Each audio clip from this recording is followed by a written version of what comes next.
Bienvenue sur le CAF Rentable, le podcast d'investissement le plus régulier. Tous les lundis matins à 8 heures, on vous parle de bourse, de finance et de business, toujours accompagné d'un bon café. Et juste ici, pour ma part, je suis Jean de la chaîne Bienvest et je suis accompagné d'Hugo de la chaîne IQ Invest. Comment vas-tu? Eh bien écoute, ça va très bien. Et toi, Jean, comment ça va avec ce temps toujours plus, toujours plus Déprimant. catastrophique? Bah écoute, ouais, ça va, mais bon, je voulais faire mon petit footing là après, mais c'est mort, je pense. Ah, faut short les manchons sinon. Et vous, chers auditeurs, comment allez-vous? Alors, avant de plonger dans le sujet du jour, un petit rappel comme d'habitude, vous pouvez nous écouter sur Fountain App, la meilleure application pour écouter vos podcasts. Vous gagnerez du Bitcoin simplement, très simplement, en nous écoutant.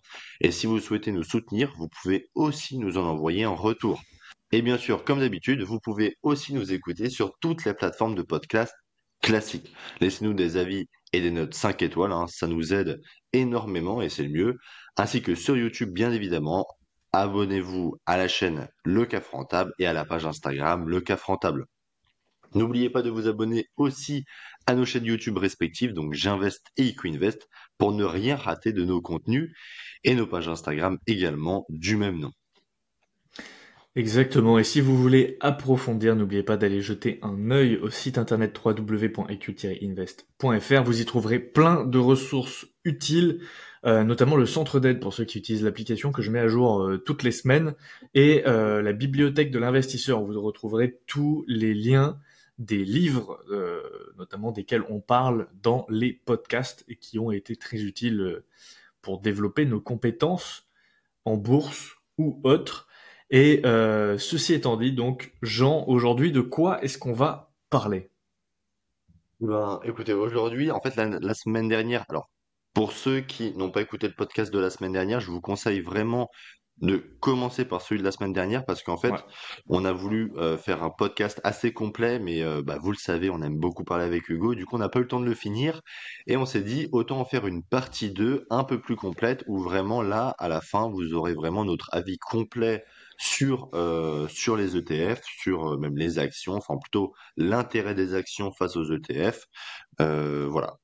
Si vous écoutez les deux podcasts, vous avez vraiment le résumé complet de notre ressenti et de notre avis. Et on essaye bien évidemment de vous l'expliquer de façon précise et avec des chiffres et des données. Voilà. Enfin, en tout cas, vous connaissez vraiment notre ressenti à la fin. Il n'y aura pas de surprise entre vous et nous. Tout à fait. Non, peut-être juste pour reprendre sur ce que tu as dit. Donc la semaine dernière, on a parlé des ETF en règle générale, de notre stratégie ETF, quels étaient les ETF qu'on avait achetés par le passé. Je crois qu'on a parlé aussi des ETF qu'on avait en portefeuille actuellement. Oui. Et ceux qu'on a revendus. Oui, effectivement. On avait dit qu'est-ce qu'un ETF. On avait parlé notamment du cas Amundi avec le changement des indices de référence des ETF d'Amundi. Et on devait conclure, donc c'est ce qu'on va faire aujourd'hui, sur grosso modo ETF fini ou encore, quelles sont les différentes options qui s'offrent à un investisseur aujourd'hui qui voudrait acheter des ETF et qu'est-ce que nous, globalement, on en pense par rapport à acheter des actions en direct. Et donc, c'est ce qu'on va voir aujourd'hui. Donc, vous allez savoir si on continue d'acheter ou pas des ETF et pourquoi.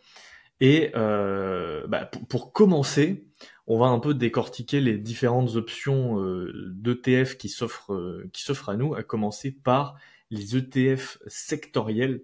Qu'est-ce que tu peux nous dire, Jean, sur les ETF sectoriels? Oula, bon, j'ai envie de dire lequel déjà, parce qu'il en existe une ribambelle, mais vraiment un tas et un tas.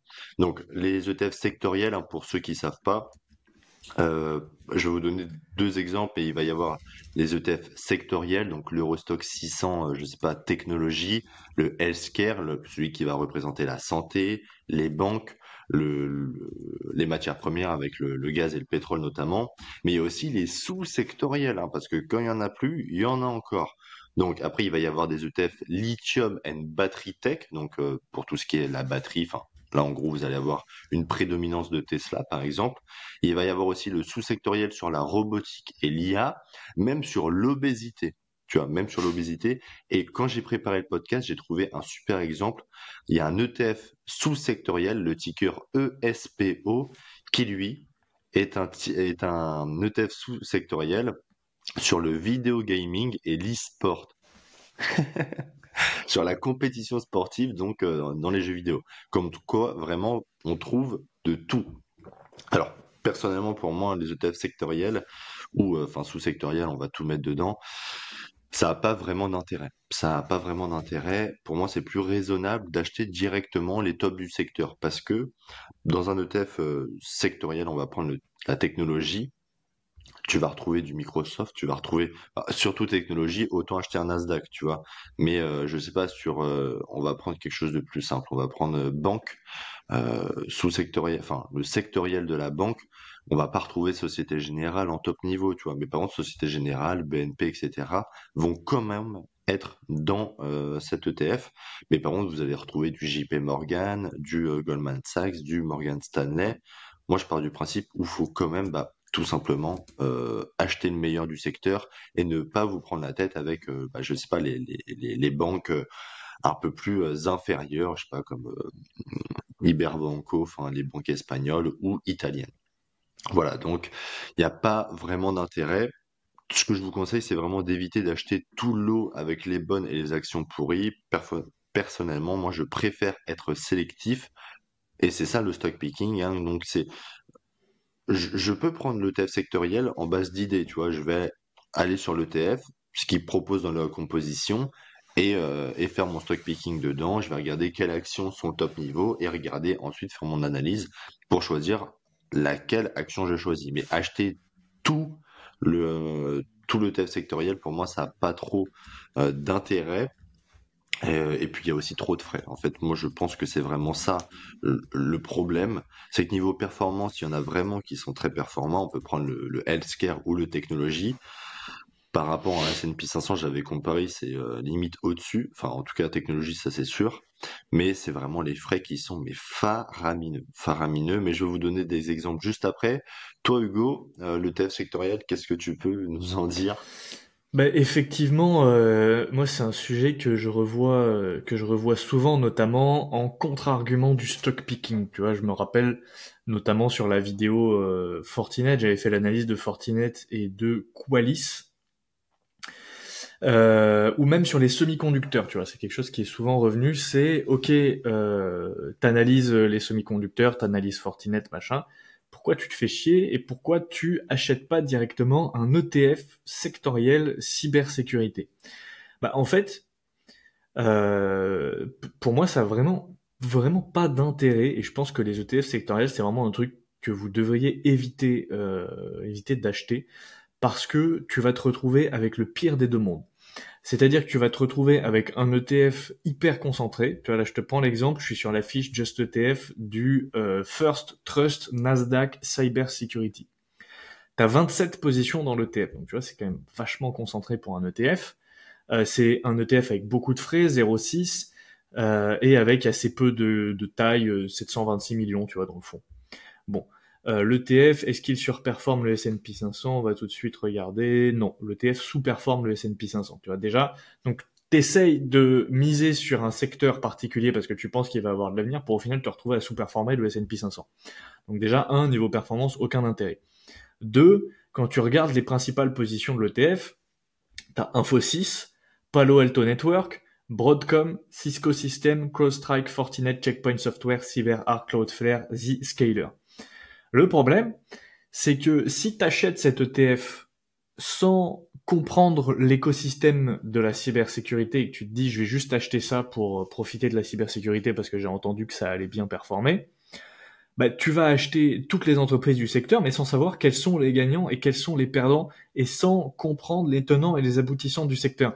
Versus quand tu te mets à analyser une société en particulier, moi par exemple quand j'ai analysé Fortinet, tu commences déjà à voir quelles sont les entreprises qui ont du potentiel dans le secteur ou pas. Et t'as pas besoin d'être un Warren Buffett, tu vois, ou d'avoir 210 de QI pour te faire ta propre idée de qui va mieux performer à l'avenir ou pas. Alors, évidemment, personne ne peut prévoir les marchés, blablabla, on est tous d'accord avec ça, mais enfin bon, il y a quand même du bon sens qui ressort des analyses d'action, et tu sais que par exemple Cisco Systems, qui pèse plus dans l'indice que Fortinet ou Palo Alto Networks, tu sais que Cisco Systems, à l'avenir, elle va pas hyper bien performer. Pourquoi? Parce que c'est une vieille boîte, c'est une boîte qui date de la bulle Internet des années 2000, c'est une boîte qui aujourd'hui a peu de croissance, qui propose des services vraiment old school, tu vois, dans la Basique. cybersécurité. Ouais. Ouais, c'est basique, c'est pas innovant, ça s'adresse plutôt aux énormes entreprises ou aux agences gouvernementales, tu vois, mais encore même sur ces segments-là, ils sont plus hyper compétitifs. Tu te rends compte que Cisco, c'est une boîte qui est plutôt sur le déclin dans l'écosystème de la cybersécurité, à l'inverse, par exemple, de Fortinet, à l'inverse de CrowdStrike, même si CrowdStrike a d'autres problèmes, hein, elle a eu des problèmes récemment de panne de réseau, etc., ou même à l'inverse de Palo Alto Networks, qui est un peu le grand leader aujourd'hui de l'écosystème, même devant Fortinet en termes de part de marché, parce que Fortinet est deuxième de mémoire. Je crois que c'est ça, les deuxièmes.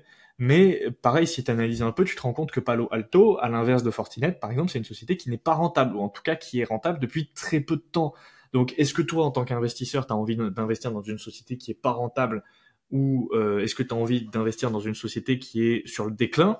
Non. Mais le problème, c'est que c'est ce que tu fais en achetant un ETF cybersécurité. Et ça t'encourage à ne pas analyser le secteur en plus de ça. Donc, ce qui fait que tu vas te retrouver avec un panier d'actions que tu connais pas, tu vas acheter des entreprises qui vont aller nulle part, versus si tu avais analysé le secteur et que tu avais chopé les 2-3 meilleures boîtes de la cybersécurité qui te paraissent être les paris gagnants à l'avenir, bah, tu aurais développé tes compétences sur l'écosystème, tu aurais développé tes compétences, ta compréhension du secteur de la cybersécurité, et en plus, tu aurais eu une meilleure performance, parce que comme on l'a dit, l'ETF cybersécurité sous-performe le S&P 500. Là, je suis depuis 2020. Depuis 2020, l'ETF cybersécurité a fait 100%, le S&P 500 a fait 108%. Donc, tu vois, zéro intérêt. Mais on peut prendre le même exemple sur un ETF luxe. Bon Par alors, contre, par contre, moi, t'as dit quelque ouais, chose de très intéressant, je te coupe rapidement, sur le fait que se forcer à analyser. Parce que tu vois, choisir un ETF, alors on le fait, hein, moi personnellement je le fais encore tous les mois, mais bien évidemment, choisir un ETF, c'est choisir la facilité.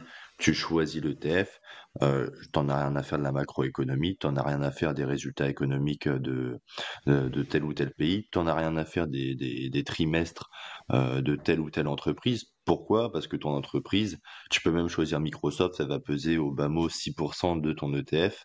Donc, t'en as un peu rien à faire. Et c'est ça vraiment le point. Si vous n'êtes pas prêt, de toute façon on en reparlera juste après, mais si vous n'êtes pas prêt à analyser une entreprise de cybersécurité, qui est compliqué, hein. Moi, je peux vous dire que j'ai essayé avec Fortinet, c'est pas mon monde, tu vois, donc j'ai pas réussi à me positionner dessus. Dommage, vu qu'elle a fait 50% cette année, mais enfin en un mois. Mais faut être à l'aise avec vos actions. On l'a dit, je sais pas combien de fois dans les podcasts, mais surtout, faut les analyser vos actions.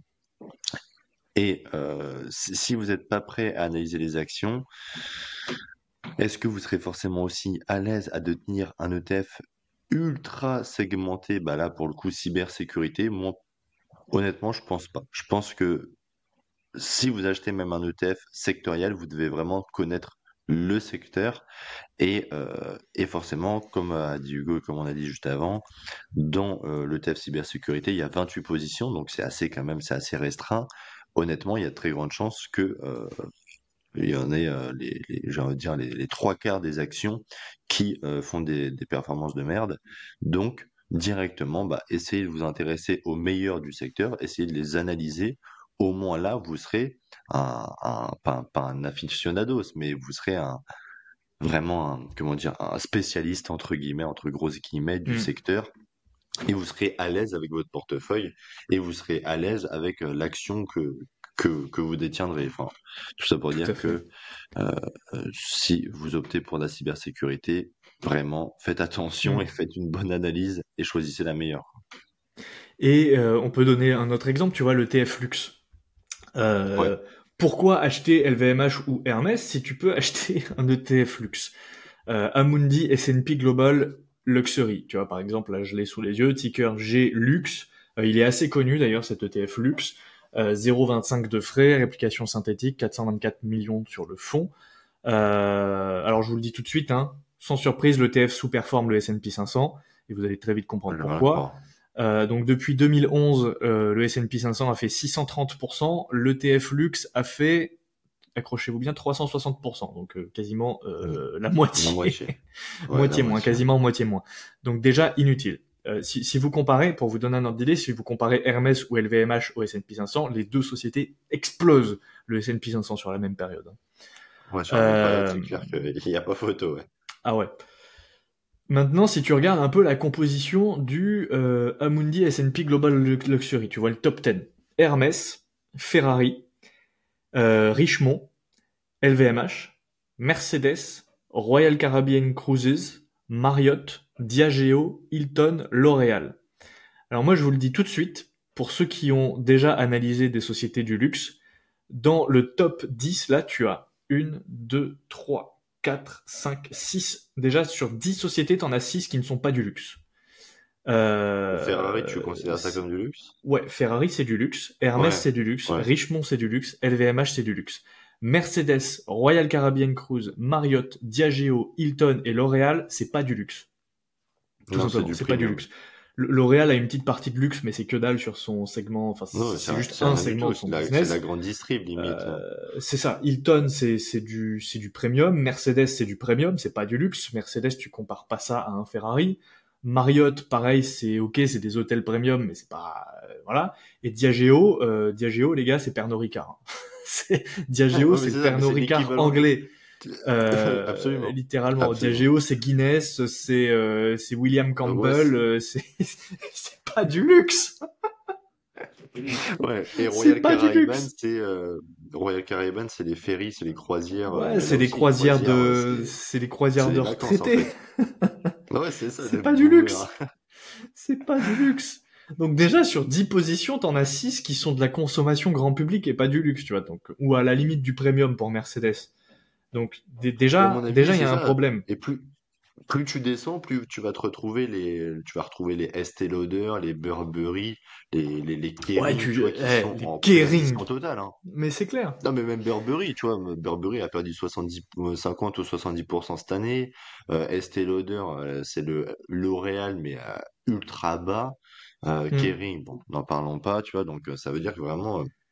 Et là, honnêtement, il n'y a pas besoin d'être divin pour choisir la bonne action, tu vois. Devin. Honnêtement, dans le luxe, ouais, divin. Il n'y a pas, il y a pas besoin d'être devin pour choisir la bonne action, tu vois. C'est LVMH, Hermès et Ferrari, tu vois. Parce que Ferrari, honnêtement, en plus, là, ils viennent de sortir leur nouveau modèle, la supercar. Hmm. 3,5 Mais millions. même L'Oréal, tu vois, à la limite, L'Oréal, c'est une très bonne société aussi, mais tu l'achètes. Enfin, tu sais que c'est pas une Oui, société de luxe. ouais, ouais, bah ouais, c'est clair. C'est clair. Donc voilà, le problème de ce type d'ETF, c'est que tu vas te retrouver avec un panier d'actions qui n'ont pas forcément de rapport entre eux, des actions qui ne sont même pas forcément en rapport avec le luxe, mais je suis sûr que si tu regardes l'ETF cybersécurité, c'est pareil, parce que en soi, dedans, tu regardes du... Bah, Non, Broadcom, j'ai même pas Broadcom, des... je vois Ouais, pas ce qu'elle fout là. Broadcom, c'est du semi-conducteur, tu vois, c'est même pas de la cyber, donc tu sais pas ce qu'elle fout là. Et au final, tu te retrouves surtout avec des sociétés qui sont là pour un peu remplir l'ETF, mais voilà, si tu fais le travail d'analyser le secteur, ne serait-ce que 1 heure, tu te poses 1 heure, tu te dis voilà, samedi matin, là, je vais me réserver 1 heure, je vais étudier l'écosystème du luxe.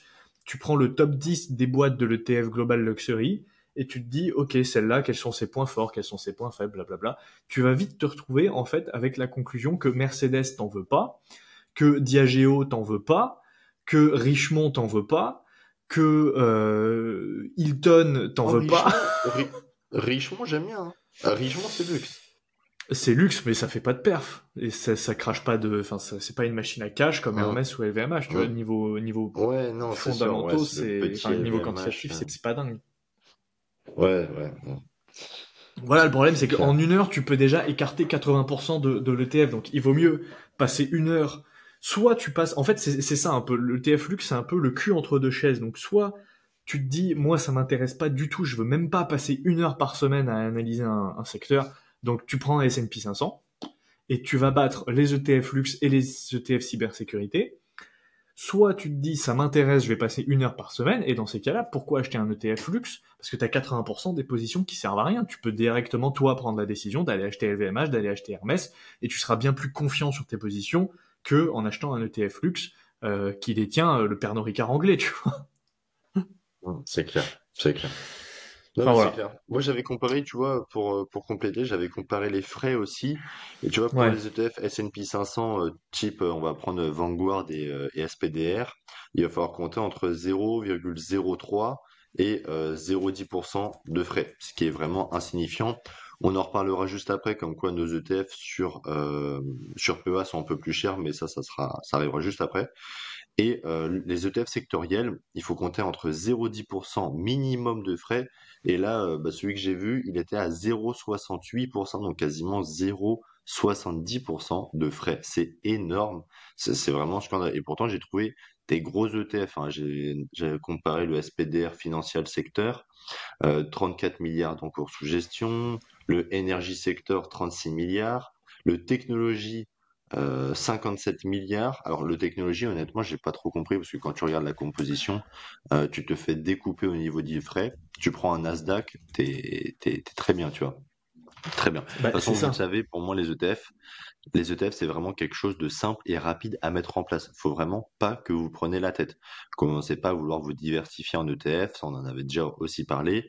Moi, je suis partisan du full S&P 500 et Nasdaq, forcément. Si vous me suivez, vous le savez. Mm. La performance elle est quasiment assurée si vous optez pour ces deux ETF-là, et les frais sont au minimum, quoi. C'est vraiment ça l'intérêt. Tu as une performance pour des frais vraiment faibles. C'est ça. Et tu vois, tu prends un autre exemple, mais les ETF semi-conducteurs, si tu achètes un ETF semi-conducteur, tu vas te retrouver avec du Intel.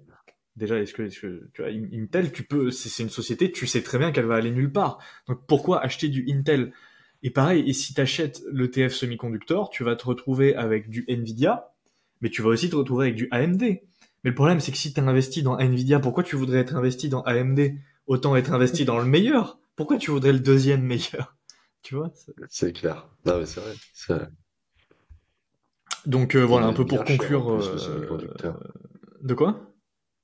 Il doit être bien cher niveau frais, le Ouais, sûrement. semi-conducteur aussi. Sûrement, sûrement.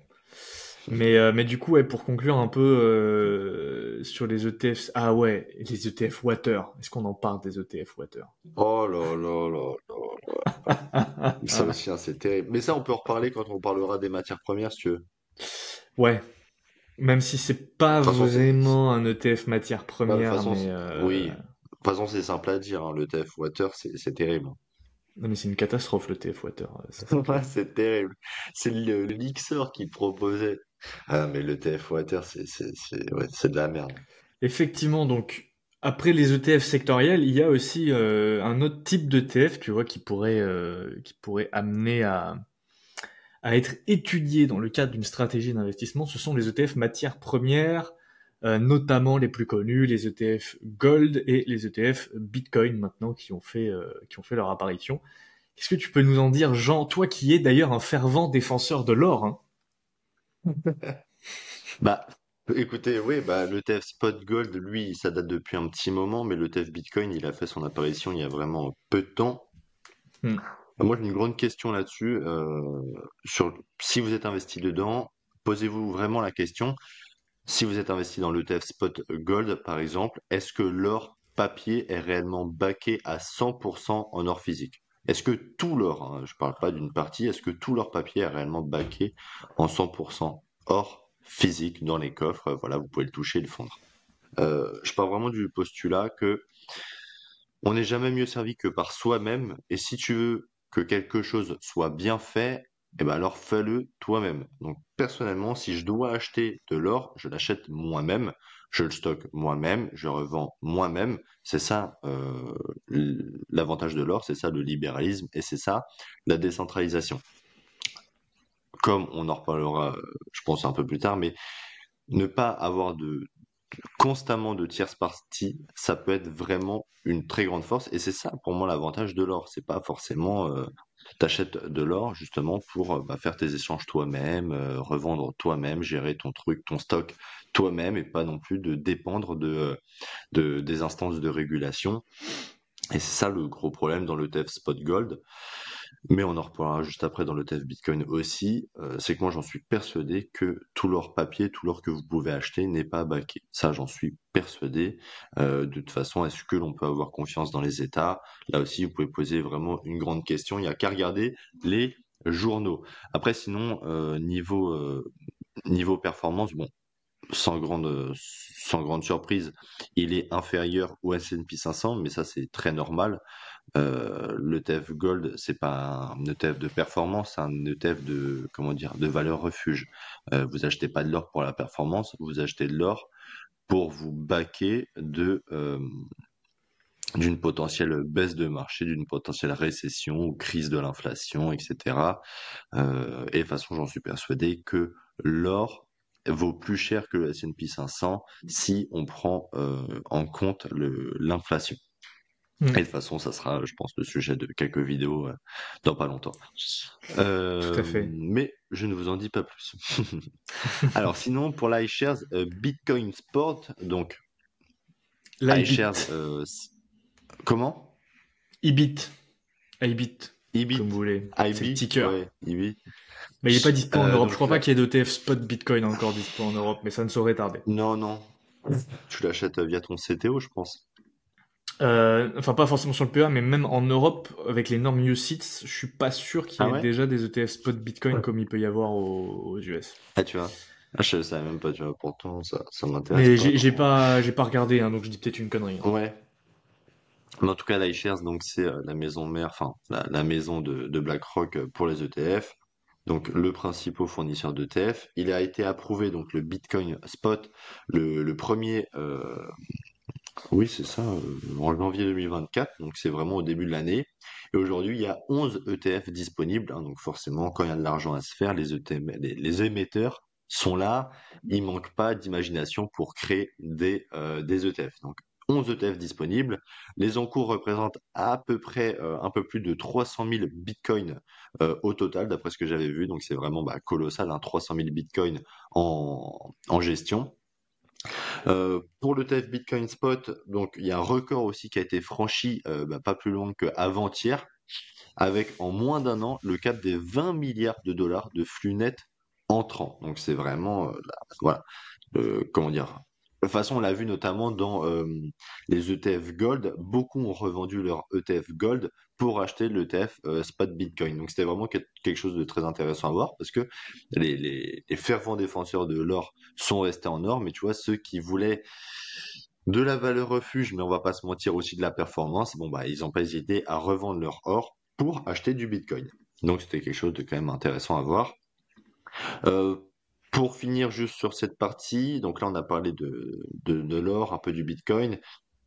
Pour moi, c'est vraiment exactement le même système pour l'ETF Bitcoin Spot. Je préfère acheter directement les vrais actifs plutôt que les dérivés. Euh, surtout que euh, enfin, t'achètes du Bitcoin. Moi, tout le monde me dit oui, j'achète du Bitcoin pour être décentralisé. Chacun, si t'achètes du Bitcoin sur des ETF, il n'y a pas plus centralisé que toi. Tu vois, genre, mais t'es au maximum de la centralisation, tu vois. Donc, il y a l'invention notamment des clés privées, mais là, je vais pas m'aventurer là-dedans. Hugo, tu veux nous en parler rapidement là? Enfin, tu veux nous parler de Écoute, l'avantage? effectivement, t'as dit à peu près mon point de vue aussi sur les ETF matières premières. Déjà, tout ce qui est alors pour moi, tout ce qui est or, ETF, or et Bitcoin, déjà n'ont aucun intérêt fondamental. Et je vais vous expliquer pourquoi. Alors, il y a des gens, par exemple, qui me parlent dans les commentaires, j'ai déjà vu passer plusieurs fois, d'ETF argent. Bon, les gars, je suis désolé de vous décevoir, l'argent, ça ne sert à rien. Ouais. Arrêtez d'acheter des ETF argent. L'argent, c'est un métal qui s'est fait démonétiser au 19e siècle. C'est-à-dire que ça fait depuis le 19e siècle que l'argent n'est plus utilisé comme monnaie et que l'argent a perdu son premium monétaire. Donc l'argent, ne remontera pas. Vous ferez pas de performance avec l'argent, et les gens qui vous vendent l'investissement dans l'argent comme un truc super parce que l'argent est en baisse par rapport à l'or depuis X temps et il va forcément remonter ou je sais pas quoi. Moi, je vous le dis, vous pouvez ne pas être d'accord avec moi, c'est tout à fait possible, c'est mon opinion, ça ne remontera jamais. L'argent ne sert à rien, l'argent est beaucoup moins rare que l'or, c'est beaucoup plus facile de le produire, c'est beaucoup moins cher, c'est beaucoup plus compliqué à transporter parce que vu que ça vaut rien, en fait, l'argent, t'es obligé de transporter des milliers de tonnes pour avoir le moindre truc.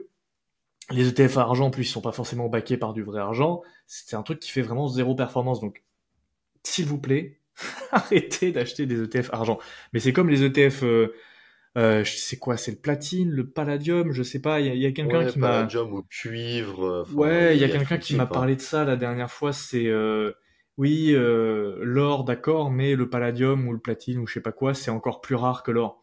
Mais c'est pas parce que quelque chose est plus rare que l'or que ça vaudra forcément plus d'argent que l'or. Ce qu'il faut bien comprendre avec l'or, c'est que l'or a un premium monétaire parce que l'or a été utilisé pendant des milliers et des milliers d'années comme monnaie. Aujourd'hui, c'est plus le cas, mais malgré le fait que ce soit plus le cas, elle a quand même gardé son premium monétaire pour plusieurs raisons, et notamment parce que c'est ce qu'accumulent les banques centrales, par exemple.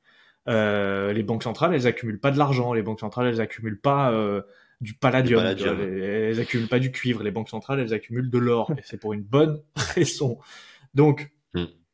tout ce qui est matière première, or, déjà, personnellement, je pense que ça sert complètement à rien dans un portefeuille, mais après, vous êtes tout à fait libre de ne pas être d'accord avec moi.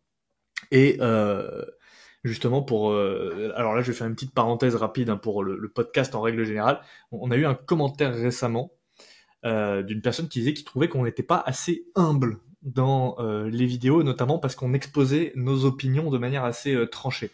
Moi, je pense que ça n'a pas forcément grand-chose à voir avec de l'humilité, parce que, en tout cas, personnellement, j'ai tout à fait, je reconnais tout à fait quand je me trompe et quand j'ai tort sur une position. Par contre, je préfère être en tort, mais être franc par rapport à mes opinions, que ne jamais prendre parti et ne jamais avoir raison ou ne jamais avoir tort, tu vois. Donc ici, on Ouais, est sur le bien sûr. podcast le cas frontable. Vous aurez l'opinion de Jean, vous aurez mon opinion. On n'est peut-être pas forcément toujours d'accord ensemble d'ailleurs, mais je Puis préfère oui, vous donner, oui. voilà. Non, vas-y. On n'est pas forcément toujours d'accord ensemble, même loin de là, surtout quand on s'appelle des fois tous les jours sur certains points. En parlant d'investissement à chaque fois, hein. Mais par contre, juste le commentaire était très bien écrit, il était pas du tout outrageant ni rien, Ah hein. non, non, pas du C'était tout. même très bien construit, tu lui as répondu, etc. Mais on n'est pas ici pour faire un podcast politiquement correct. Tu vois, on n'est pas là pour vendre les bienfaits de l'État, on n'est pas là pour bien vendre. L'État fait des choses bien. Je les ai pas encore vues, mais elle fait sûrement des choses bien. Mais on n'est pas là pour, comment dire, on n'est pas BFM TV, tu vois. On va pas dire toutes les choses voilà, de la bien-pensance, etc. On, on se trompe. Alors ça, c'est sûr qu'à mon avis, on doit dire des conneries, mais on essaye de travailler un maximum à chaque fois sur nos sujets pour bah, forcément étayer nos propos qui peuvent Mm. être différents des vôtres, mais vraiment tous les propos qu'on avance, il y a eu du travail de recherche derrière. Forcément, on peut ne pas être d'accord avec vous, vous pouvez ne pas être d'accord avec nous, et d'ailleurs nous, entre nous, on n'est pas forcément d'accord entre nous, mais voilà, on essaye d'avancer des arguments et, euh, et voilà, Mm. d'avancer ensemble. Mais oui, c'est pas un podcast de politiquement correct. On, Non, c'est clair. on parle des choses qui fâchent, on parle des choses où on est d'accord, mais voilà, on n'est pas du tout là pour faire amène à tout et dire de façon. Enfin bref. Exactement. Et moi, je préfère honnêtement vous partager mon opinion sincère et vous dire que je pense que les ETF argent et les ETF water, comme on va aborder juste après, c'est de la merde et que je vois pas pourquoi je vois pas dans quel monde quelqu'un voudrait acheter ça pour son portefeuille. Je préfère vous dire mon opinion sincère plutôt que vous dire tous les ETF se valent, toutes les stratégies Acheter se les 8 valent. 000 ETF. Voilà, acheter 20 ETF différents, acheter des ETF pétrole, des ETF cuivre, tous les trucs qui passent. Voilà. Non, je pense que et puis je pense que pour vous, ça sera aussi beaucoup plus intéressant d'avoir notre opinion sincère quitte peut-être des fois à être pas d'accord avec nous. Vous avez tout à fait le droit, ça ouvrira des débats en commentaire. On est tout Mais à c'est fait ça, ouvert d'ailleurs au débat sur les ETF argent, hein, si jamais des gens ont des arguments intéressants à carrément. nous avancer. Mais personnellement, je vous le dis tout de suite, vous allez avoir beaucoup de mal à me faire changer d'avis sur les ETF argent si jamais vous avez des arguments, parce que je pense que ça ne sert à rien. Mais bref, tout Mais c'est ça ça, pour mais juste, conclure. Ouais, vas-y. juste pour rebondir sur ce que tu as dit, c'est ça, je trouve, qui est cool dans le podcast, c'est que on expose humblement et de façon réfléchie quand même, enfin, on a travaillé sur nos sujets, comment dire, nos idées. Après, c'est à vous de faire vos propres recherches et de nous les balancer en commentaire. Vous avez vu, on répond à quasiment tout. Non, enfin, on est à jour, on répond à tous les commentaires sur le podcast. Donc, vous nous mettez nos avis. Après, forcément, on peut pas faire des textes énormes en commentaire parce qu'on a quand même pas mal de travail aussi à côté. Mais on répond à tous vos commentaires. C'est aussi, voilà, si vous n'êtes pas d'accord avec nous, bah, balancez-nous un commentaire et vous nous dites, voilà, moi je suis pas d'accord parce que si, parce que là. Et de toute façon, on attend que la chaîne grandisse un peu, mais je pense qu'après, on va revenir sur certaines personnes, tu sais, pour proposer des lives à trois, etc. Ouais, bien Voilà, parce sûr. qu'il y a des personnes, vraiment, ils sont pas du tout d'accord avec nous. Et moi, mais franchement, j'en serais ravi de faire un podcast à trois, vraiment, pour que la personne nous dise, bon, bah voilà, Jean, tu dis de la merde, Hugo, tu dis n'importe quoi depuis 2 ans, j'en peux plus, tu vois, alors, bah voilà, et nous, bah voilà, on va l'écouter, enfin, bref, c'est ça le but du podcast, hein. Là, on est vraiment au Exactement. tout début Mm. du podcast, hein. On n'a même pas 6 mois de podcast, hein. Et ne prenez jamais par argent comptant, enfin pour argent comptant, ce qu'on dit d'ailleurs, never trust, always verify, parce que on peut tout à fait dire n'importe quoi. Donc ayez vos propres opinions, faites vos recherches, et si vous n'êtes pas d'accord avec nous, balancez-nous vos arguments en commentaire, des arguments étayés avec des preuves à l'appui. Et peut-être que nos positions évolueront. Tu vois, d'ailleurs, toi, ça a été le cas sur certaines positions. Moi, je sais que j'ai évolué sur beaucoup de positions, notamment entre autres le Bitcoin. Tu vois, euh, par exemple cette dernière année. Donc, on est tout à fait ouvert à l'évolution. Mais voilà, ce sera toujours plus intéressant pour nous de vous partager notre opinion et notre avis tranché que de toujours être en mode toutes les stratégies d'investissement se valent, c'est génial, achète tout ce que tu veux. Enfin bon, Achète le CAC 40 entier. c'est ça. Mais du coup, donc non, juste pour conclure sur les ETF spot gold Bitcoin, donc comme tu as dit, moi je pense que ça sert pas à grand chose parce que si tu veux acheter des matières premières, en l'occurrence si tu veux acheter de l'or, bah achète de l'or, achète pas un ETF or. Tu vois, on en revient un peu au même que les ETF cybersécurité. Tu as acheté des entreprises de cybersécurité, achète des entreprises de cybersécurité, passe pas par un intermédiaire, passe pas par un chemin détourné, vas-y franco. Vas-y franco. Donc c'est pareil pour l'or. Si jamais t'es persuadé que l'or c'est une bonne valeur refuge, que c'est un hedge contre l'inflation, contre la dévaluation des monnaies, que c'est quelque chose qui va prendre de la valeur ou en tout cas qui va garder sa valeur dans le temps, bah, va chez un numismatique. Non, c'est pas un numismatique, c'est un quoi? C'est un Un numismatiste, un vendeur d'or, quoi. Parce que ouais, un numismatiste, c'est un collectionneur ouais, c'est ça, c'est un collectionneur. Mais va chez un mec qui vend de l'or. Il y en a des boutiques de qui vendent de l'or. Il y en a partout, même sur internet. Tu vois, je sais que j'avais regardé, t'as Bullions by Post qui est pas mal. Ouais. On vous mettra peut-être le lien en description. Bullions by En Post, France, mais t'en as t'as plein, Godot hein. et Fils. Godot et Fils, Ouais, c'est par vraiment le mec qui exemple, a pignon sur rue. Ils sont partout sur Paris et tout. Enfin, c'est voilà. ça. Hum, Et puis t'y vas, puis t'achètes un peu d'or, peut-être des pièces d'or, j'en sais rien. Tu les mets dans un coffre quelque ouais. part, et puis t'y penses plus. Mais c'est toujours plus intéressant d'acheter le vrai truc que d'acheter un ETF qui réplique le vrai truc. Et même principe pour le Bitcoin. Tu vois, tu as envie de t'exposer au Bitcoin, va pas acheter un ETF Bitcoin. Achète du Bitcoin. Achète le vrai truc. Pourquoi passer par un produit dérivé alors que tu peux acheter le vrai truc? Donc, moi, je vois pas. Ouais, surtout qu'il y a pas d'intérêt à acheter le produit dérivé parce que l'essence même du Bitcoin, c'est la décentralisation. Je pense que Hmm. vraiment, le premier truc qu'on pense au Bitcoin, c'est pas blockchain et tout. On en a rien à foutre, la blockchain. C'est pas la blockchain qui fait le Bitcoin. Mais, enfin, bon, je peux me tromper, je peux me tromper. Si, en Le l'occurrence, quand même un peu, mais. Bon, ok, bon, le Bitcoin, c'est la décentralisation. J'achète enfin, si j'achète, j'en ai Non, j'en ai pas des masses, hein. Je dois même pas en avoir 1000 balles ou un truc comme ça. Mais si j'achète du Bitcoin, je veux pas être régulé et je veux pas être contrôlé. C'est vraiment ça l'essence même. Donc, ouais, pour moi, ça a aucun sens d'acheter du Bitcoin en ETF ou même Voilà. sur Coinbase et Euh, Binance, hein, ça revient au même, hein. Exactement, sauf si t'as pas le choix. Tu vois, par exemple, l'ETF Spot Bitcoin, je sais qu'il a beaucoup de sens aux États-Unis, notamment pour tous ceux qui ont des 401k, tu vois, donc c'est un peu le PEA à l'américaine, c'est le plan d'épargne retraite, en gros, pas vraiment le PEA, mais en gros c'est le plan d'épargne retraite à l'américaine qui est une niche fiscale.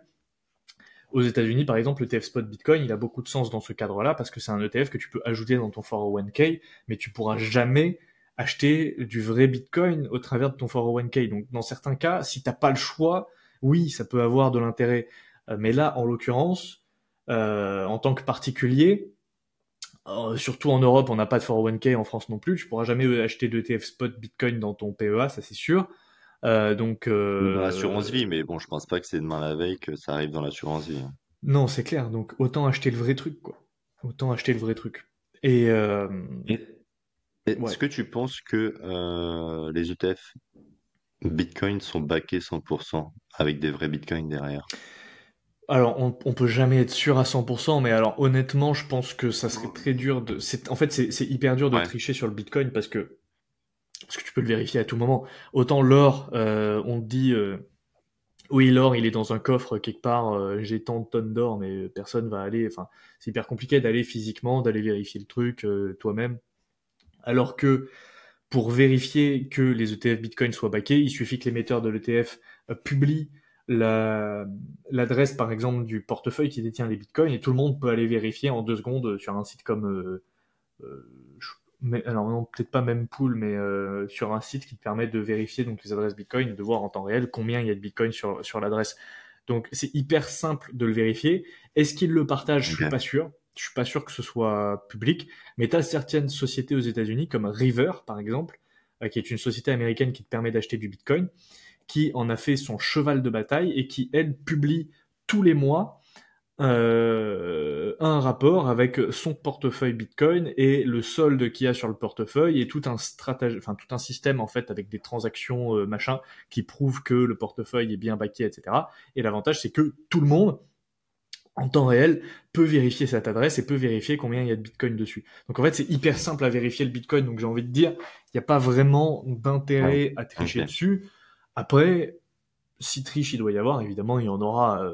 Oh, bien sûr. Ok, non, mais oui, c'est vrai que c'est beaucoup plus compliqué de tricher, je pense, sur du Bitcoin que sur l'or. L'or, ouais, tu peux très bien mentir. Personne va aller compter les kilos d'or que t'as, hein. Exactement, mais c'est pour ça que toujours acheter le vrai truc. Hein, Achetez le vrai truc, comme ça bien sûr. vous êtes sûr que c'est votre Bitcoin, il est à vous, c'est votre or, il est à vous, vous êtes sûr qu'il est backé à 100%, vous dépendez de personne, et puis voilà. Les Effectivement. ETF Water, Jean, Bah écoute, si pareil, si je veux moi acheter j'en ai du un sous Nestlé, les yeux là. j'achète du Nestlé directement. Bah t'as quoi, celui de Lixor, non? Non, le Euh, iShares Global Water, le IQQQ, alors déjà il me semble. 0,65 de frais, c'est énorme. Alors spoiler, ça sous-performe le S&P 500, hein. Spoiler, depuis 2011, le S&P 500 on est à 630%, le TF Water on est à 397. Tu veux que je te dise le top 10 Ouais. positions dedans? Bah, ça va être quoi? Ça va être les trucs de flotte, Alors, Nestlé et tout, je pense, hein. même pas. American Water Ah ouais? Works, Xylem, Veralto, Severn Trent, United Utilities Group, Advanced Drainage Systems, Geberit, ACWA Power, Ecolab, Essential Utilities. Ah ouais. Ouais. Ah, je suis sur, ouais, pareil. Bah, là, je suis sur le Amundi. Alors là, il y a tout, hein. Là, il coche toutes les cases. Water, ESG, Screened UCITS. Là, je Wow. pense que tu peux pas faire pire, à mon avis. Donc, pareil, 0,60% de frais, 1,5 milliard d'encours sous gestion, c'est énorme. Et là, bah, Putain. oui, tu vas retrouver. Ouais, c'est ça, West Management, American Water, tout ça. Veolia. Wow, putain, t'achètes un ETF avec Veolia dedans, t'es pas avancé à mon avis, hein. Ah, Veolia qui pèse quasiment 6% du portefeuille, hein. Donc Wow. amuse-toi si tu veux une performance avec ça. Ok, d'accord. Bon, c'est intéressant à voir. Bon, je pense que on peut passer à autre chose. Non, enfin, le TF Water, pour moi, ça a aucun sens, hein. Ça a vraiment aucun sens. Ouais, c'est vraiment Tu un vois, truc on que on je n'est pas dans comprends Mad pas. Max à parier sur le truc, est-ce qu'il y aura plus d'eau demain, tu vois? C'est Il ça. y aura encore de l'eau demain. Donc, je vois vraiment pas l'intérêt. Mais je pense, tu sais d'où ça vient le TF Water? Non. Je pense que ça vient du film The Big Short. T'as déjà vu le film The Big Short? Et quoi, vu et revu même. Ah, il est exceptionnel. Mais tu sais, à la Il est fin du monstrueux. film, ils te disent, Ouais. merde, comment il s'appelle déjà l'investisseur? Euh, le Ah, fou, là. ouais, The Big Short. Attends, Michael Burry. c'est Michael Burry, voilà, incarné par Christian Bale. J'adore cet acteur d'ailleurs, mais bref. Ouais, moi aussi, j'adore. Donc si vous n'avez pas vu le film The Big Short, allez le voir, c'est sur la crise financière de 2008. Mais tu sais, à la fin du film, ils te mettent Michael Burry, blablabla, aujourd'hui il investit dans l'eau. Tu sais, en mode catastrophiste, en mode dans 10 ans c'est la fin du monde, le mec il a vu un truc que personne n'a vu, il investit dans l'eau. Je pense que ça vient Bien de là. sûr. Mais ah, je sais pas. Il y a peut-être moyen, hein. Ça a joué sur les encours, mais après, tu regardes Michael Burry, mais je crois qu'on avait déjà parlé dans un autre podcast, mais il investit que dans des boîtes de merde, hein. Enfin, pour moi, il y a Ah mais sa aucun performance sens. c'est une Le mec, il catastrophe, est. hein. Ah ouais, c'est une catastrophe, sa performance. Il investit dans des boîtes qui gèrent des prisons en Amérique, il investit dans l'eau. Ah, en fait, c'est un mec, il est hors système, enfin, il est hors système, enfin, il voit pas le monde de la bourse pareil que personne. Mais c'est impressionnant à voir. Mais c'est comme la performance de Peter Schiff, hein. 3%. Oh putain, j'étais Le choqué mec quand j'ai vu ça. il nous refait le livret A quoi. Ah ouais. Avec plus de volatilité. C'est clair. Terrible. Non, mais globalement, le TF Water, pourquoi? Pourquoi? Mm. Quel est le projet? Je comprends pas.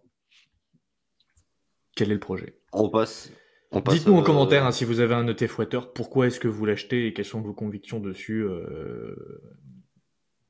Voilà. Ok, ouais. tu veux enchaîner? ETF levier?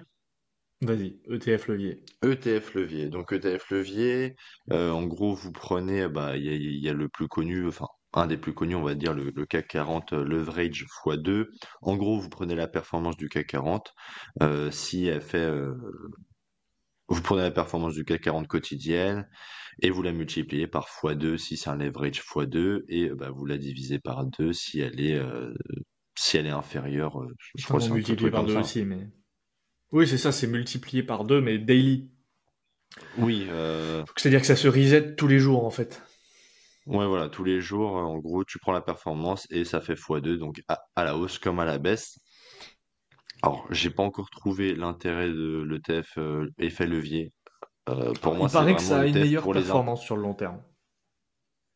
Ah bah moi, tu vois, c'est bizarre parce que je crois que enfin Xavier Delmas en avait fait une vidéo justement sur le levier et il disait comme quoi sur le long terme, ça avait pas grande utilité. Moi, je pense que l'ETF levier, enfin honnêtement, j'ai du mal à comprendre à comprendre le truc, tu vois. C'est un ETF pour les impatients. Tu vois, c'est le mec il veut toujours plus de performance, quitte à se prendre une. Parce que là, pareil, tu vois, t'as un gros crise. Genre ETF levier en 2020 pendant la crise. Là, à mon avis, je pense que tu te faisais découper, hein. Mais Bah, découper.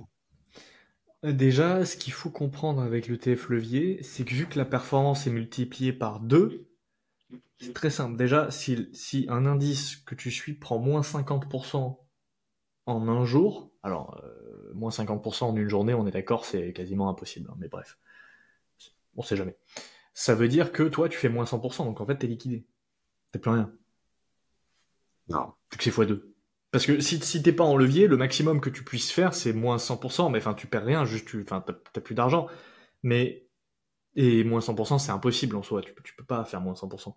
Mais à moins que toutes Non. les entreprises du monde fassent faillite. Mais par contre, moins 50%, tu vois, c'est quelque chose qui pourrait tout à fait arriver. Et si tu as un indice un jour qui, pour X ou Y raison, fait moins 50% en une journée, t'es liquidé, t'as plus rien. Ta position, elle est finito. Ouais, c'est ça. C'est quelque chose qu'il faut savoir hein, quand t'es sur un ETF levier. Moi, je vois vraiment, vraiment pas l'intérêt, en fait.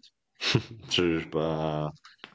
Parce que niveau Non, mais performance, effectivement, tu dès vois, Xavier Delmas avait fait une vidéo comme quoi c'était pas forcément avantageux à long terme, mais moi j'avais comparé des ETF leviers et en fait si ça a quand même une meilleure performance à long terme.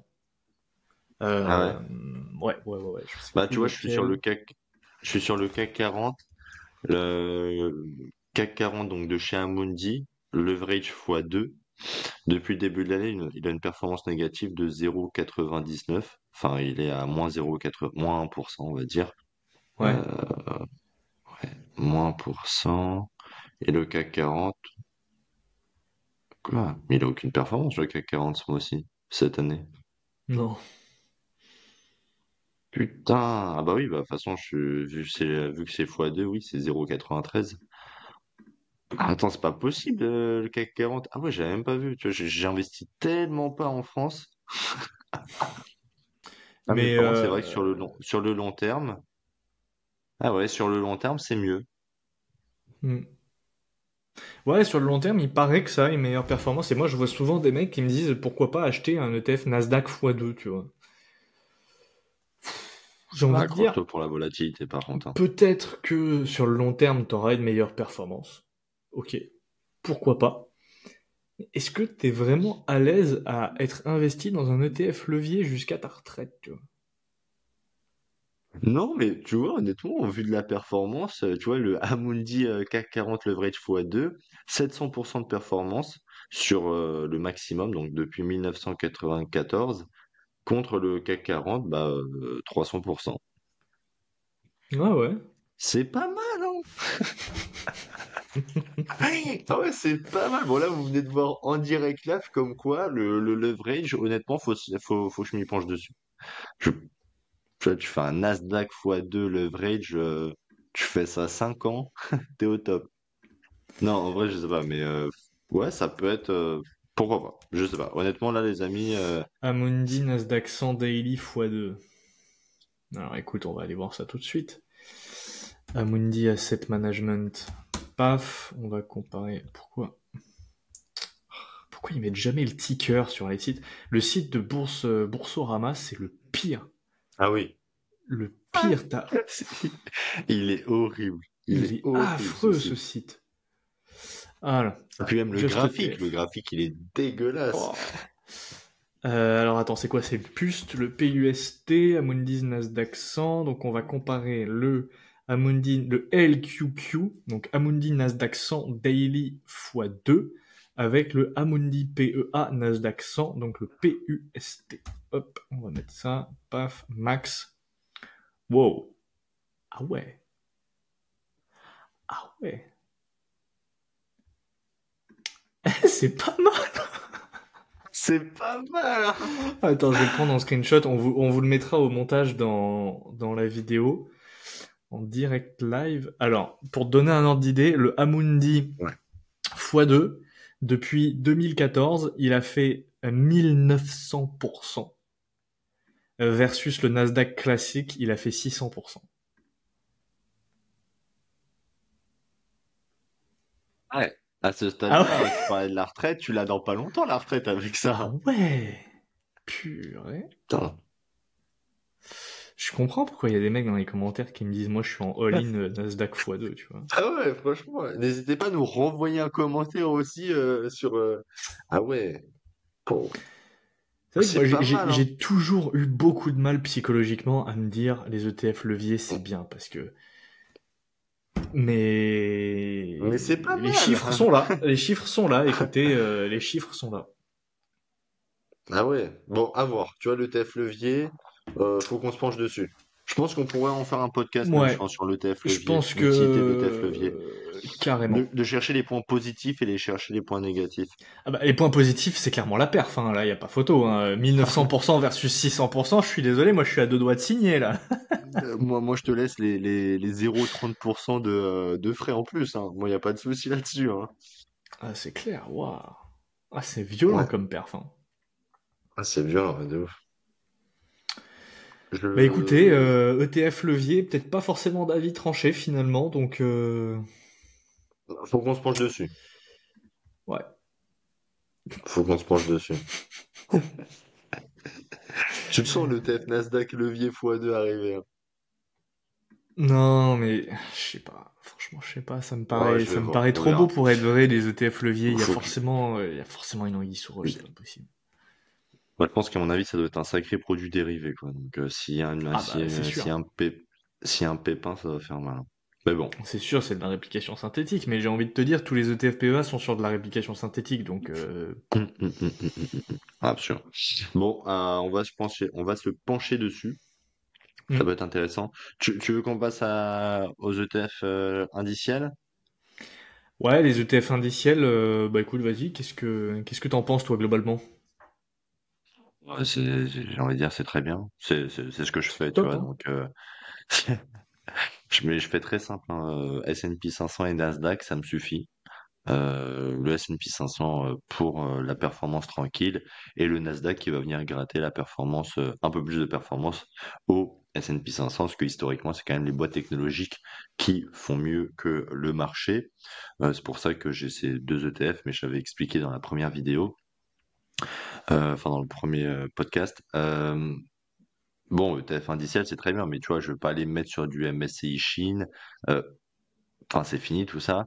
Je vais plus me mettre sur, je vais pas me mettre sur de l'ETF indiciel au CAC 40, Belgique, tu vois, je veux vraiment faire très simple. Je prends quelque chose de très solide avec pas trop de frais et quelque chose qui historiquement a fait ses preuves. Donc, il y a pas 800 indices, hein, c'est du S&P 500. Le Nasdaq 100 aussi, mais principalement du S&P 500. Voilà, après, Hmm. il y a des gros encours, les ETF sont très solides, il y a plusieurs milliards de mis dedans, donc voilà, le truc va pas se faire liquider demain la veille. Voilà, je fais quelque chose de simple, rapide et efficace à mettre en place tous les mois. La petite DCA mensuelle, mais on en reparlera juste après. Toi, le TF indiciel, tu veux rajouter quelque chose? Non, écoute, je pense que bah, peut-être qu'on va voir bientôt dans ton portefeuille le IQQQ, le Amundi Nasdaq 100 x2. Je vais te donner un autre petit chiffre. Depuis 2008, c'est 7500% de perf.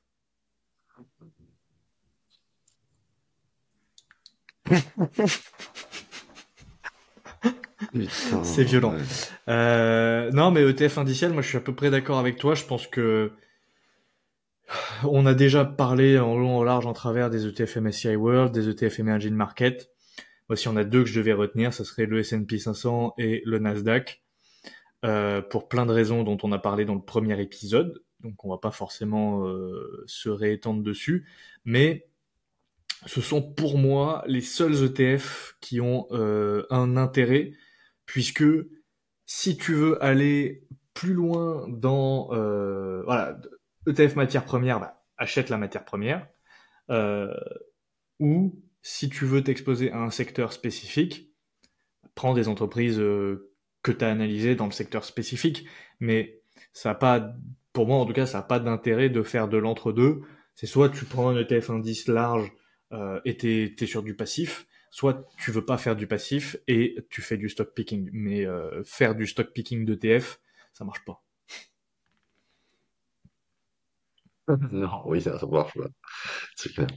Non, mais c'est comme, Ok. je crois que j'avais déjà donné cet exemple dans le podcast, mais j'avais vu passer une vidéo sur YouTube, un YouTuber connu, tu vois, qui analysait, enfin, qui avait publié une vidéo d'analyse de portefeuille. Il a 21 ETF dans son portefeuille. Wow. Ah ouais. Ouais, Le mec, il te fait du ça me stock picking déprime. d'ETF, quoi. Il y a zéro utilité, ouais. Ok, bah On écoute, passe à réplication synthétique, physique, rapidement. exactement, exactement. Tu veux expliquer ce que c'est synthétique? Enfin, son physique, c'est très simple, hein, mais Oui, la comme- réplication physique, bah, le S&P 500, parce que t'achètes les j'ai une définition 500... toute prête, hein. Oh, vas-y. Mais non, physique, bah vas-y, fais physique, je fais synthétique, comme ça. Allez, parfait. Donc physique, c'est très simple. T'es le S&P 500, t'achètes le S&P 500, bah tu vas tout simplement acheter les 500 plus grosses entreprises, enfin tu vas acheter les 500 entreprises du S&P 500 à hauteur de leur pondération dans l'indice. Donc si Apple représente 8% de l'indice, bah tu vas acheter 8, ton fonds va acheter 8% d'actions Apple, tout simplement. Tout simplement. Mais il va acheter Voilà. directement l'action Apple. Ouais. La réplication synthétique, donc là, l'émetteur ne va pas acheter directement les actions de son indice de référence, il va utiliser les fameux produits dérivés, les swaps, qui sont expliqués notamment si vous achetez, si vous allez sur le site de chez Amundi, ils expliquent ce qu'est le swap, et il y a même le panier de substitution, justement. Tout est bien expliqué, pour le coup, ils sont quand même transparents, même si c'est un peu touchy à comprendre, mais c'est quand même assez transparent. Donc les swaps, en fait, ce sont des contrats avec des banques ou d'autres institutions financières. Ces contrats permettent au fonds d'obtenir la performance de l'indice sans détenir physiquement les actifs. C'est-à-dire que moi, je suis investi sur du S&P 500 de chez Amundi en réplication synthétique. Il va y avoir Apple en pole position, mais en fait, moi derrière, je n'ai pas Apple. J'ai la performance d'Apple. Je n'ai pas Apple en portefeuille, tu vois. Enfin, dans cet ETF, il n'y a pas Apple, il y a juste la performance. Mais Bref. par contre, l'ETF synthétique détient des actions européennes, tu vois, par exemple, dans le cadre des ETF PEA. Ouais, absolument. Donc en fait, en échange, l'émetteur devra payer une prime ou un échange. Par exemple, l'ETF S&P 500 éligible au PEA est plus cher que ceux disponibles, par exemple, en réplication physique que l'on va acheter souvent sur le CTO. C'est pour ça qu'on peut retrouver des ETF S&P 500 à 0,03% de frais, ce qui est insignifiant chez Vanguard ou iShares, alors que sur Amundi catégorie S&P 500 catégorie PEA, excusez-moi, on va retrouver des frais quand même assez élevés de 0, enfin plus élevés de 0,15 ou 0,20 ou même 0,25 si tu es en ESG. Donc forcément, normalement, il n'y a pas de risque. On est bien d'accord, hein, quand tout va bien, il y a zéro risque. Mais s'il y a une crise, alors bah, qu'est-ce qui se passe? Qu'est pas ça? Voilà.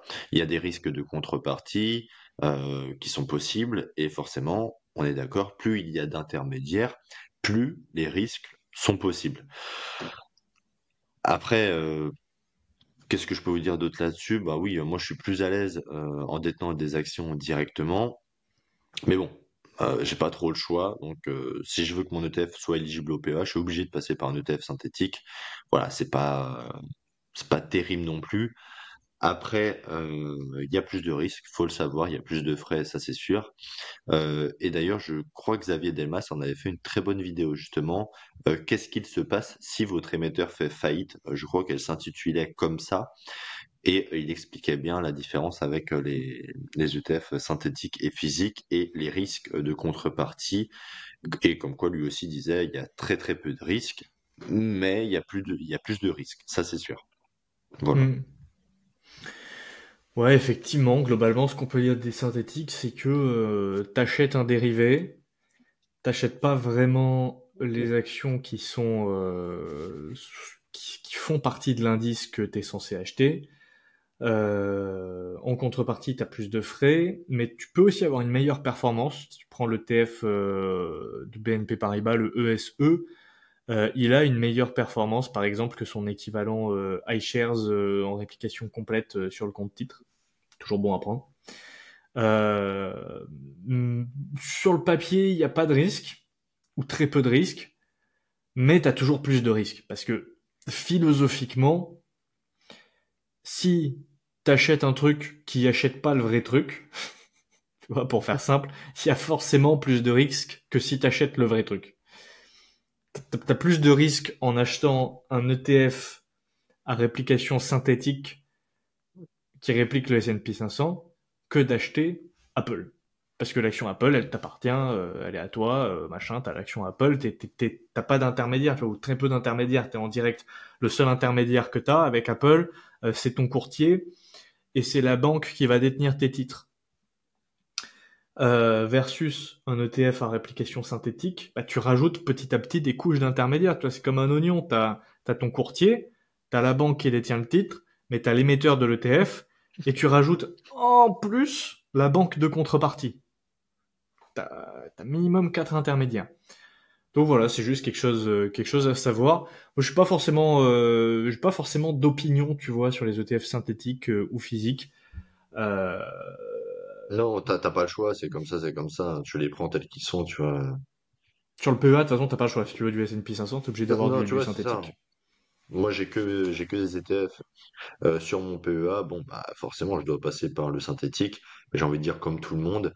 Et puis, forcément, tu te dis, égoïstement, s'il y a une crise, que ton truc soit, enfin, une grosse crise, hein, tu vois, un truc bien balèze, Covid ou 2008, que ton truc soit synthétique ou physique, t'en prendras quand même plein la tête, tu vois. Donc, je me dis, bon, en fait, ça revient un peu au même. Après, forcément, comme tu as dit, tu vois, mental, enfin, dans la tête, il y a quand même plus de risques, ça c'est sûr, dans du synthétique que du physique. Mais bon, encore une fois, t'as pas le choix, donc tu prends tel que c'est, et puis t'achètes en DCA, et puis t'en fais ce que tu veux, et puis voilà. Exactement. Tu veux passer aux avantages des actions directes? Ouais, effectivement. Alors, avantage des ETF, je pense que tout le monde est au courant. Pas besoin de répéter les avantages des ETF. Hein. Tu as une performance moyenne, tu es facilement diversifié, tu as peu de frais, c'est passif. Les ETF, c'est très bien pour plein de points. Mais du coup, si les ETF sont très bien pour plein de points, est-ce qu'il y a quand même des avantages à avoir des actions en direct? Pour moi, il y en a beaucoup. Il y en a beaucoup. Déjà, le fait d'être 100% propriétaire de ton action, t'as moins d'intermédiaires. Attention, t'as pas d'intermédiaires parce que les bons porteurs, ça n'existe plus, donc t'as forcément un intermédiaire. Déjà, l'intermédiaire, ça va être le management de la société, en qui tu fais confiance pour pas foutre en l'air la société. Ensuite, tu vas avoir ton courtier, tu vas avoir la banque qui détient les titres, tu vas avoir la banque qui détient l'argent de ta société aussi. Tu vois, demain, je sais pas moi, Apple, s'ils sont chez JP Morgan et que JP Morgan fait faillite avec tous les fonds d'Apple, bon bah Apple, c'est finito. Tu vois. Donc déjà, quand tu achètes une entreprise, une action, tu as déjà plein d'intermédiaires par définition, mais tu en as moins que quand tu achètes un ETF où tu rajoutes en plus la couche émetteur d'ETF avec tous les problèmes que ça peut impliquer, comme on a dit notamment avec Amundi et le changement d'indice. L'avantage, mais pour moi, voilà, les gros avantages de détenir des actions en direct, c'est que tu comprends ce que tu achètes, ça te force à analyser, à te renseigner, à faire tes recherches sur un secteur, sur une société, sur tout ce que tu veux, et ça te permet de développer tes propres convictions. Et je pense que c'est ça, en fait, le point le plus important des actions en direct, parce que le fait d'approfondir les connaissances sur un secteur, sur une entreprise, sur toutes ces choses-là, ça va faire que tu vas être beaucoup plus à l'aise en temps de crise, par exemple. Mais même si tu as un ETF, par exemple, juste le fait de savoir analyser une entreprise, de détenir des entreprises en portefeuille, ça fait que même détenir un ETF, ça devient beaucoup plus facile parce que tu comprends de suite ce que l'ETF est, ce qu'il détient, les entreprises qu'il a, etc. Versus quelqu'un qui se dirait je fais du 100% passif et qui a jamais mis le nez de sa vie dans la bourse, même s'il détient du S&P 500, il aura toujours cette petite voix au fond de sa tête qui se dit si ça prend moins 80% demain, attention. Ouais, bien sûr. Voilà, je pense que pour moi c'est vraiment le plus gros avantage. Et puis aussi les autres points des ETF, c'est que donc voilà, comme on l'a dit, tu peux avoir ton indice de référence qui change, mais vu que c'est un panier d'actions, t'achètes 80% d'entreprises qui servent à rien pour avoir la performance des 20% qui font toute la performance. Et si on reprend l'exemple de l'ETF Lux dont on a parlé juste avant, tu peux enlever 90 voire 95% des entreprises de l'ETF luxe qui ne servent concrètement à rien, acheter les 5% restants et tu auras une bien meilleure performance. C'est aussi un peu l'avantage du stock picking, c'est que déjà ça te force à faire tes recherches, ça te force à développer tes convictions, mais ça te permet aussi de faire mieux que les ETF et de tout simplement essayer en tout cas de battre le marché et d'avoir une performance meilleure en sélectionnant les entreprises qui sont les meilleures. Bien raison. Et d'ailleurs, tu en es l'exemple vivant, hein, Comment ça? puisque ta performance a radicalement changé depuis que tu as fait du Ah oui. quality. Ah, absolument. Absolument. Ah ouais, bah ça, c'est vrai que c'est impressionnant. Alors, j'en avais parlé, je crois, dans la vidéo précédente, mais Bon, pour refaire le point, en gros, j'ai perdu beaucoup de temps en achetant des actions de piètre qualité. Alors, depuis le départ, par contre, quasiment, toujours été très basique dans les ETF, hein.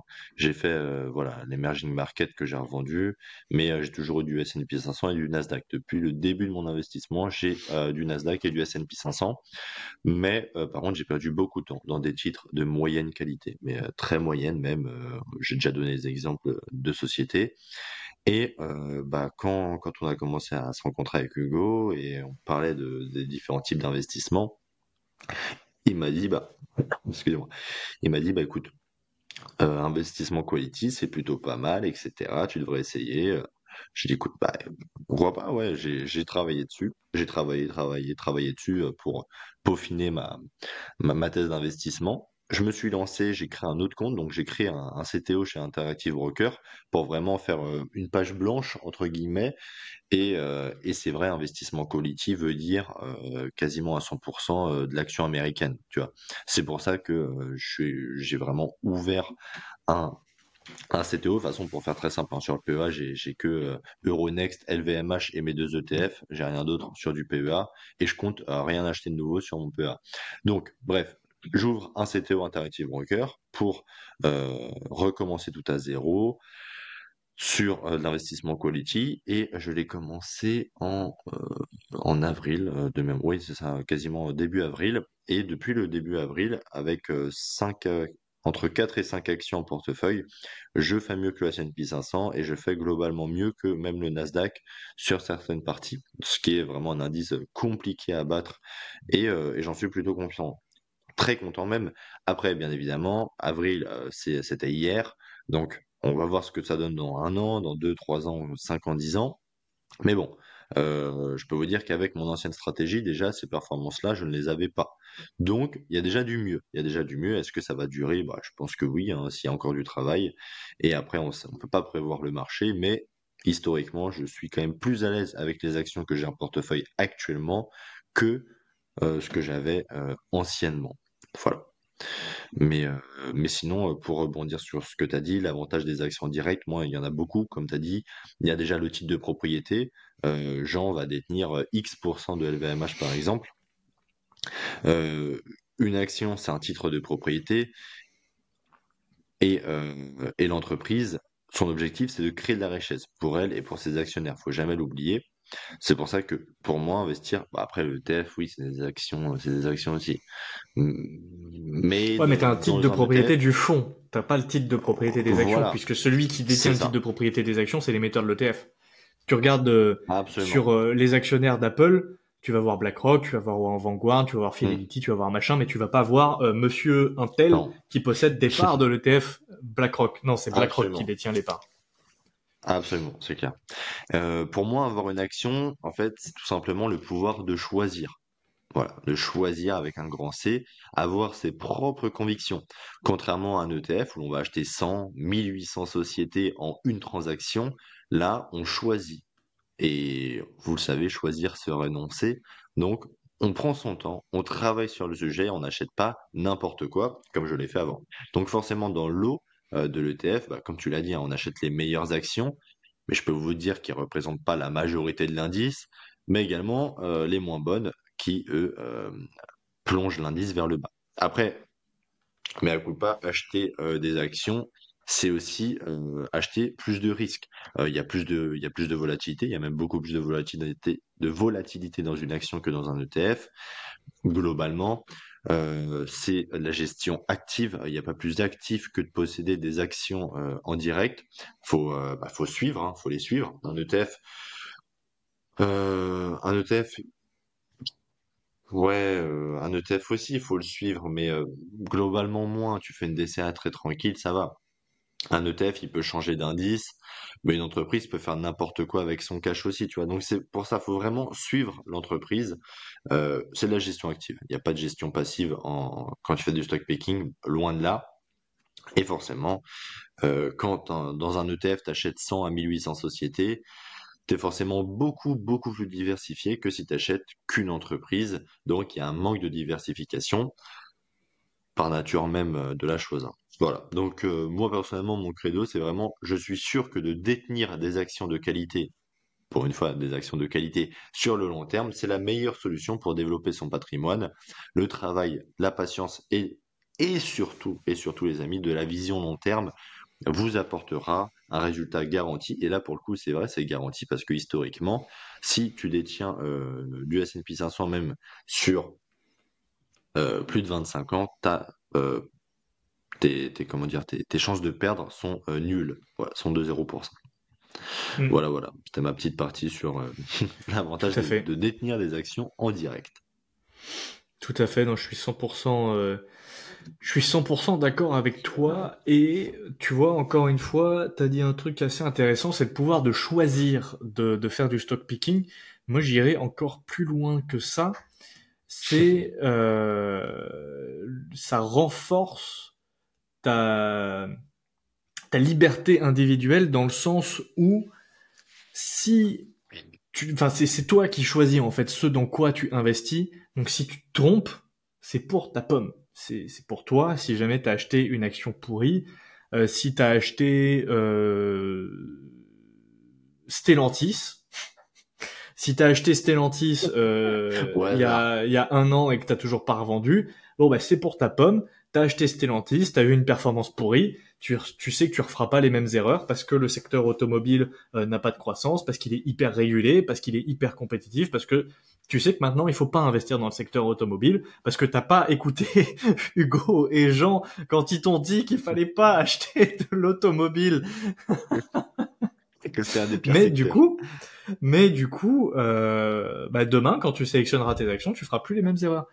Et ça, c'est vraiment le point fondamental parce que le fait d'investir en bourse dans des ETF, c'est très bien. Mais si tu fais que ça, moi je trouve que ça peut avoir aussi son côté extrêmement dangereux parce que ça encourage quelque part l'ignorance dans le sens où tu vas jamais vraiment comprendre ce dans quoi tu investis. Alors peut-être qu'il y a des gens qui sont très à l'aise avec ça, tu vois. Mais je sais pas, moi je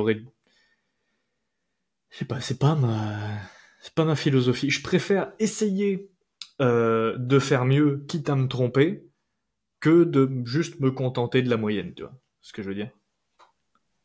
D'accord. Bah, c'est pour ça qu'on fait du stock picking tous les deux, hein, principalement.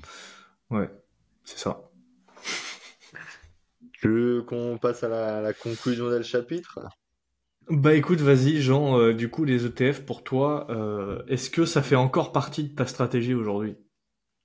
Eh ben, écoute, je pense contrairement à toi, Hugo, que non, moi je continue d'investir dans les ETF. J'ai vraiment cet objectif d'allocation de 50% ETF réparti entre S&P 500 et Nasdaq 100 à 25% l'un et l'autre, hein, grosso modo, et 50% stock picking, voilà. Et après, ça sera un jeu d'allocation, mais je veux vraiment garder cette. Bon, j'en suis toujours pas parce qu'en fait, vu que j'investis toujours beaucoup plus en stock picking qu'en ETF, enfin, je suis toujours à peu près 70-30 ou 60-40 en allocation. Mais bon, dès que j'aurai cette fameuse allocation de 50% ETF et 50% stock picking, je ne toucherai plus à rien. J'aime beaucoup trop le stock picking pour que ça occupe une petite partie de mon portefeuille. Et les ETF, c'est vrai, comme on l'a dit, c'est aussi choisir la facilité.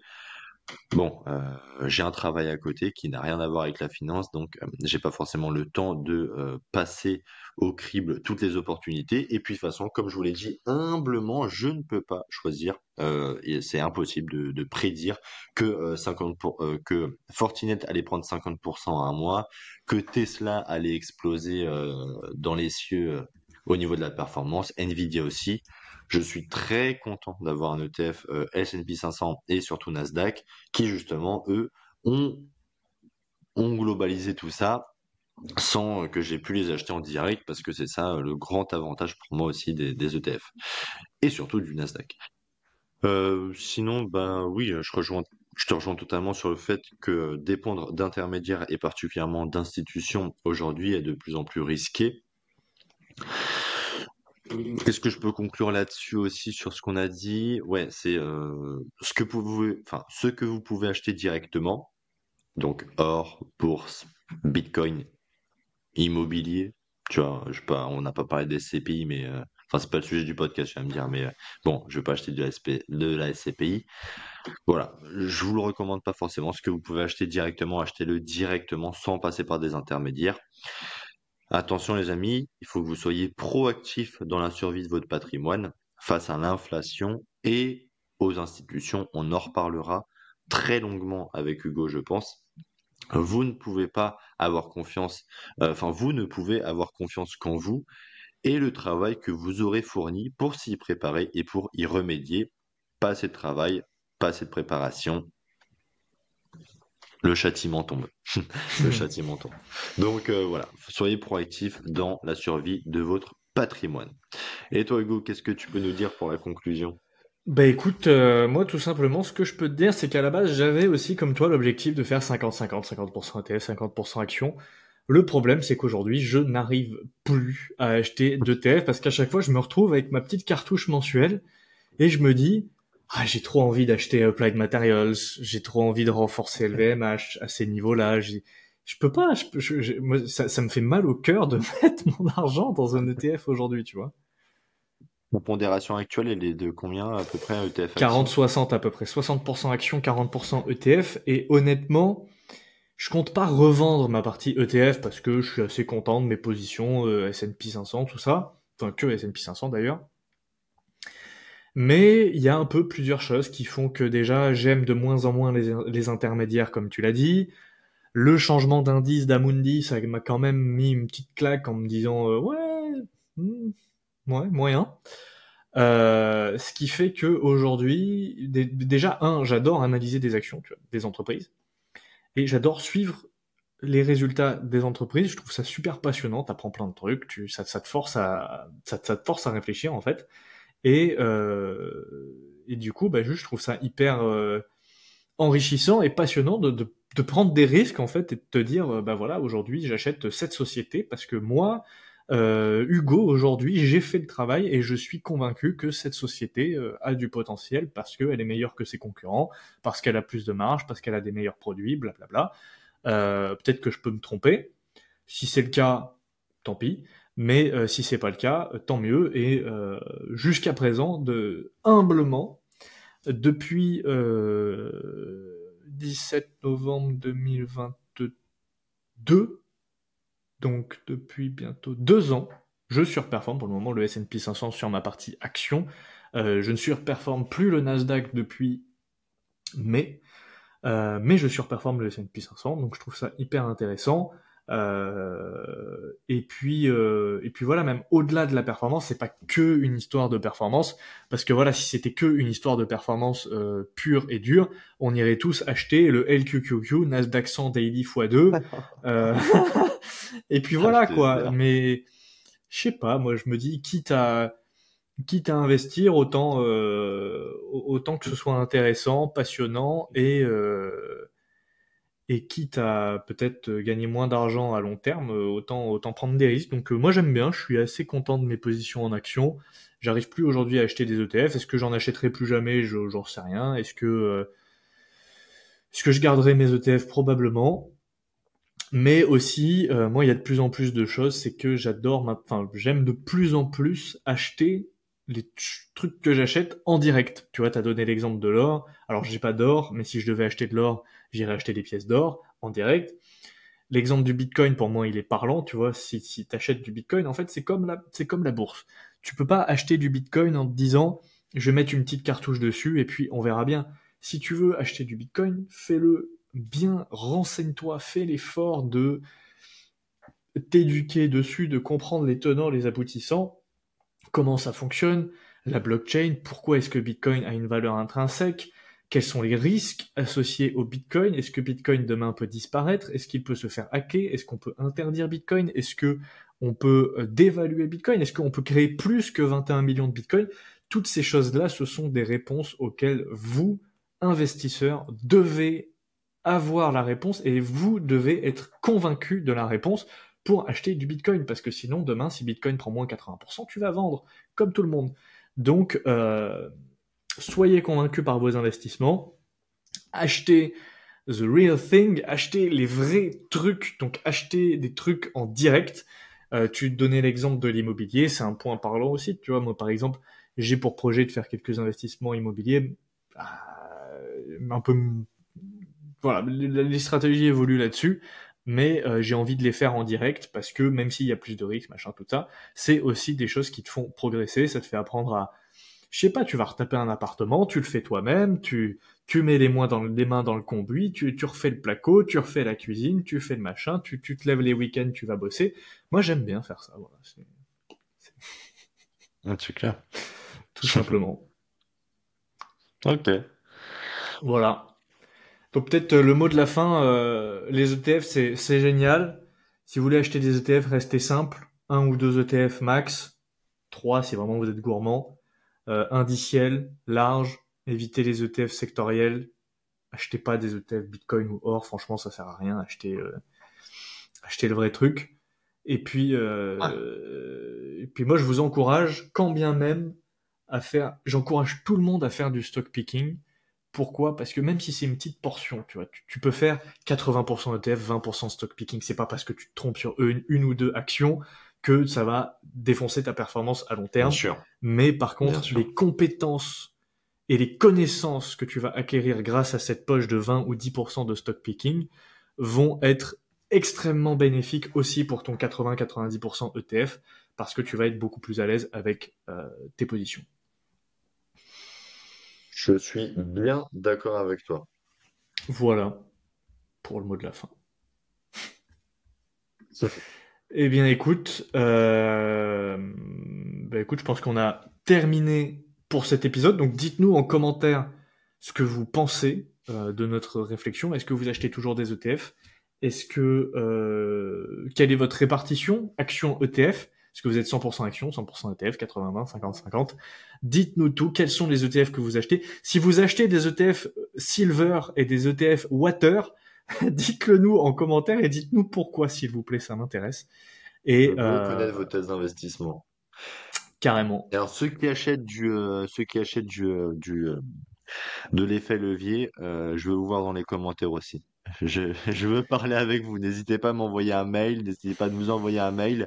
Je veux parler avec vous. Je veux comprendre comment vous réfléchissez. Je veux tout comprendre parce que là, vraiment, Elle est non, violente, la c'est trop performance intéressant. du C'est trop LQQ, hein. intéressant là. C'est abusé.